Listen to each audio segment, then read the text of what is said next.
Om Swastiastu, Om Awigilamastu, Namasidam. Anak-anak, selamat pagi ya.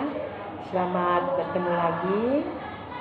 Hari ini Bu Guru akan menemani anak-anak belajar tematik, yaitu membahas soal-soal latihan yang ada di buku pena. Mari kita mulai belajar anak-anak. Anak-anak, sekarang ambil buku pena. Lalu buka bukunya.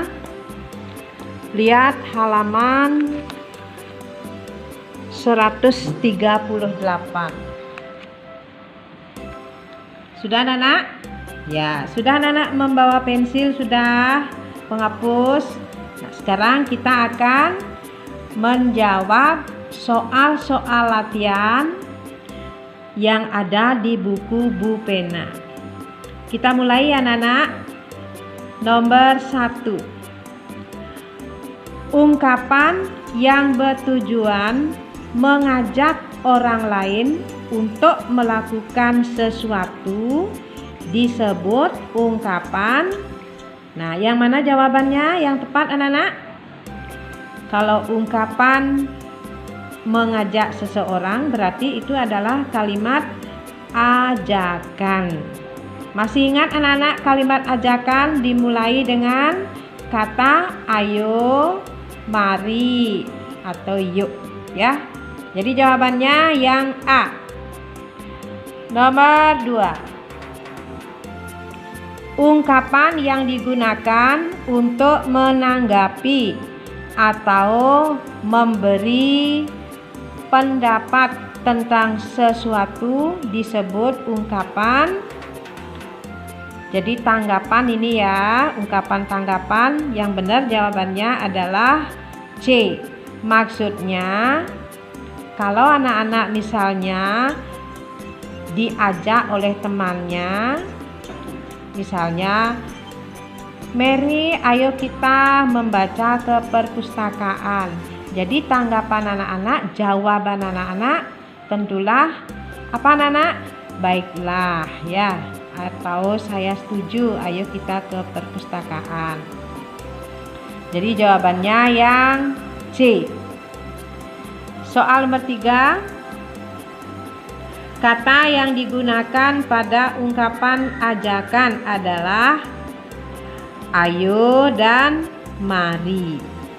Ditulis anak-anak, ayo dan mari.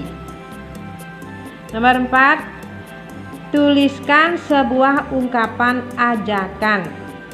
Artinya anak-anak menulis kalimat ajakan. Kalimat ajakan itu dimulai dengan kata mari, atau juga memakai kata ayo. Contohnya, ayo kita bermain bersama, ayo kita belajar bersama, ayo kita membaca buku ke perpustakaan. Itu contohnya. Dan memakai tanda apa anak? Kalau kalimat ajakan memakai tanda seru ya, diisi tanda seru belakangnya. Ya, tulis dulu kalimatnya. Nomor 5. Tuliskan 2 jenis ungkapan tanggapan. Ya, jawaban terhadap ajakan misalnya baiklah, atau saya setuju, atau saya sependapat.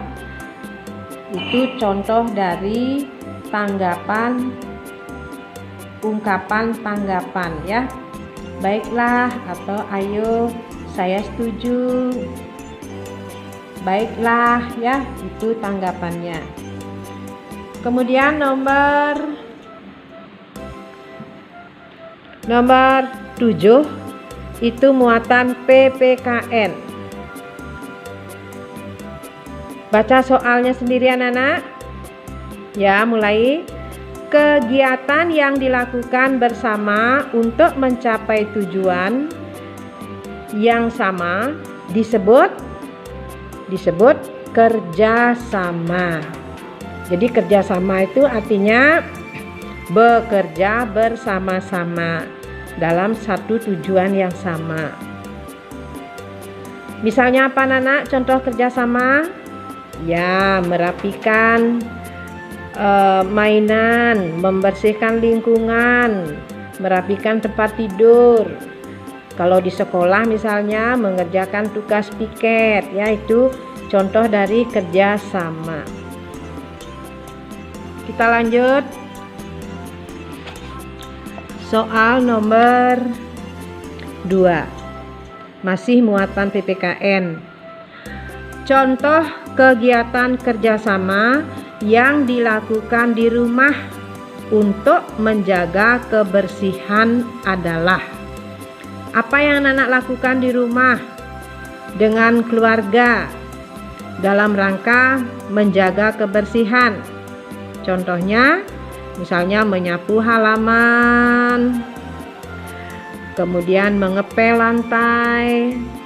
Itu contoh kerjasama di rumah. Berkebun misalnya, contoh kerjasama di rumah. Nomor 3, lingkungan yang bersih akan membuat semua warga tinggal dengan nyaman. Jadi kalau lingkungan rumah kita bersih, kita akan nyaman tinggal di rumah. Tulis anak-anak, nyaman ya. Kita lanjut ke soal nomor 4.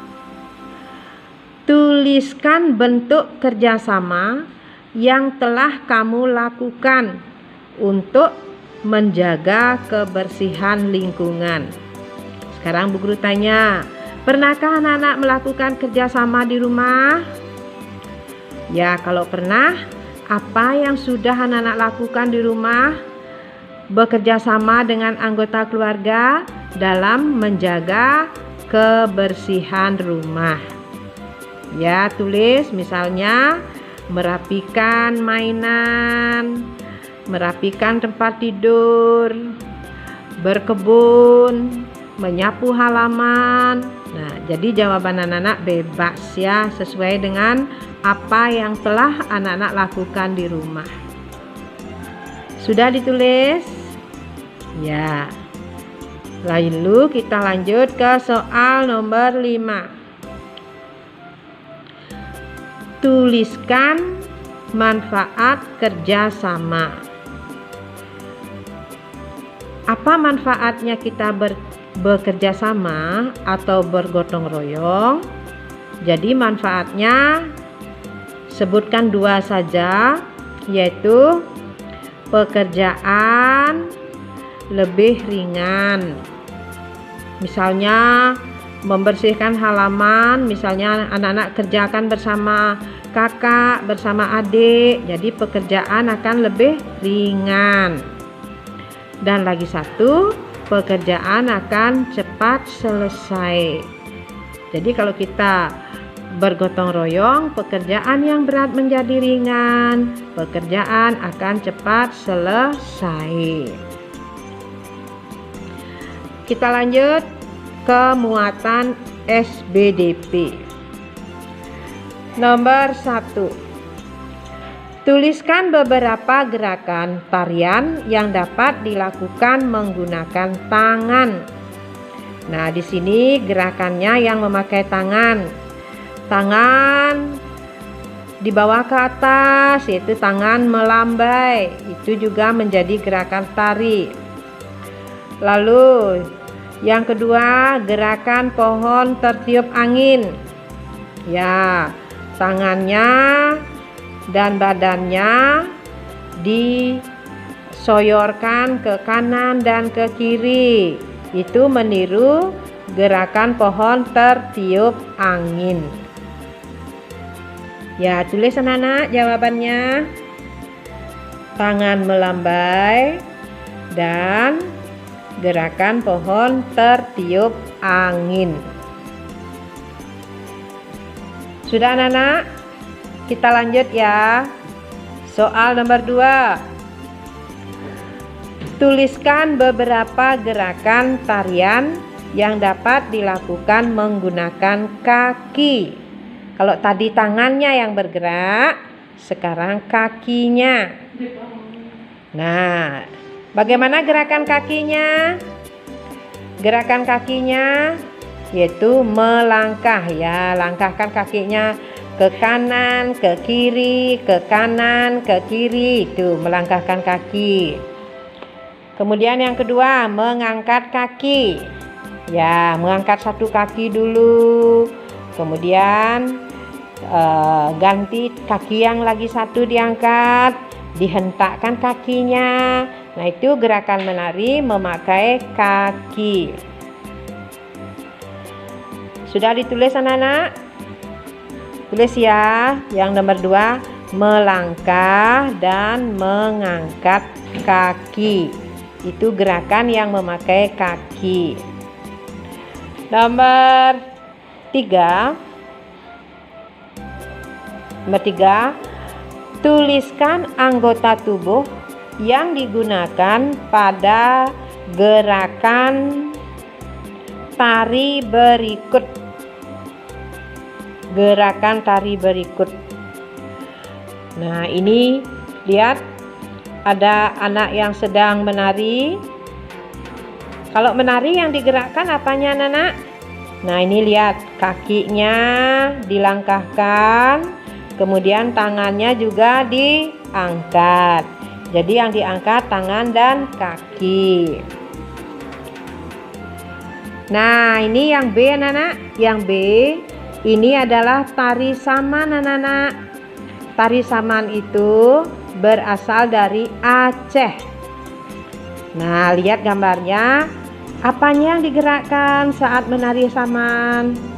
Yang bergerak adalah tangan dan kepalanya atau lehernya ya. Lehernya menoleh ke kanan, menoleh ke kiri, tangannya menepuk dada, menepuk paha. Itu namanya tari saman yang digerakkan kepala dan tangan. Sekarang kita lanjut ke muatan matematika. Matematika ya. Nomor 1, berikut yang termasuk pola pengubinan di sekitar kita. Anak-anak mengerti ubin ya? Ubin itu sama dengan tehel, lantai. Jadi yang mana pengubinan yang teratur? Kalau yang A itu gambarnya berantakan ya, tidak beraturan. Yang C juga berantakan. Jadi yang benar jawabannya adalah yang B. Itu teratur ya. Kita lanjut. Yang nomor 2, pola pengubinan di samping disusun dari bangun datar. Nah, lihat gambarnya dulu.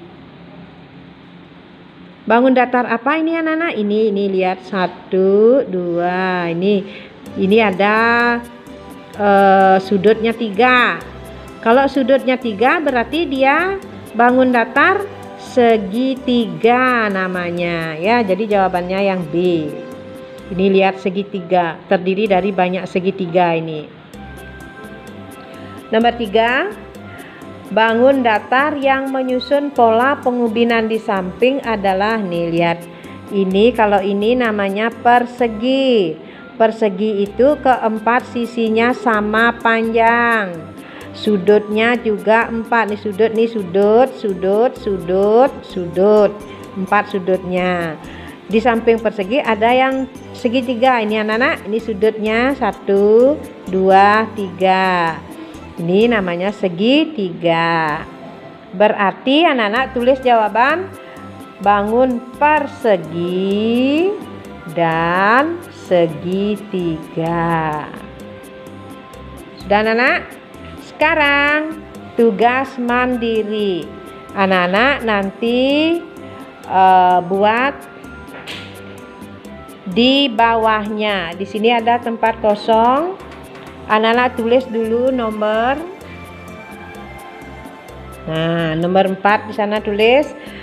Soalnya, buatlah pola pengubinan dari bangun segitiga. Artinya anak-anak tulis dah di sini sebuah pengubinan yang dibuat dari segitiga. Contohnya seperti ini. Ya. Jawaban nomor 4. Sedangkan yang nomor 5 tulis di bawahnya lagi. Yang nomor 5 soalnya adalah buatlah pola pengubinan dari bangun persegi dan persegi panjang. Nah, jadi di sini anak-anak nulis gambar di sini persegi dulu. Ini ya Bu Guru kasih contoh dulu. Persegi dulu, kemudian persegi panjang. Nah, nanti lanjutkan ya sampai dia berbentuk kotak seperti ini. Bagaimana anak-anak? Mengerti dengan tugasnya? Jadi anak-anak nanti menggambar di bawahnya pengubinan segitiga dalam bentuk kotak seperti ini. Lalu pengubinan segitiga, persegi dan persegi panjang juga membuat kotak di sini. Atau di sini ada anak-anak di depannya ada contohnya. Nah, ini contohnya. Ini pengubinan persegi dan persegi panjang. Nah, ini juga anak-anak, ini contoh ya. Contoh untuk menjawab soal nomor 5. Ini pengubinan dari persegi panjang dan persegi. Jadi anak-anak membuat kotak. Bagaimana anak-anak? Bisa paham ya penjelasan Bu Guru? Ya, semoga anak-anak tetap semangat belajar ya. Tetap semangat belajar untuk mengerjakan tugas yang ada di halaman 138 dan 139. 139 ya. Nah, selamat belajar anak-anak. Tetap semangat, jaga kesehatan ya. Patuh kepada orang tua. Kemudian ingat melakukan hal-hal yang positif di rumah seperti sembahyang, merapikan tempat tidur, membantu orang tua, olahraga ya, makan yang teratur supaya tubuh kita tetap sehat. Nah, anak-anak, tadi kita sudah belajar bersama menjawab soal-soal latihan yang ada di buku Bu Pena ya. Nah, harapan Bu Guru semoga anak-anak tetap semangat belajar. Kemudian kalau bukunya sudah dijawab, ingat dibaca ulang ya. Kemudian dibaca ulang lagi ya setiap sore anak-anak supaya belajar membaca buku ya untuk mengingat-ingat lagi pelajaran yang telah diberikan oleh Ibu Guru ya anak-anak. Nah, sebagai akhir dari perjumpaan kita, Bu Guru akhiri dengan Parano Santi. Om Santi Santi Santi Om.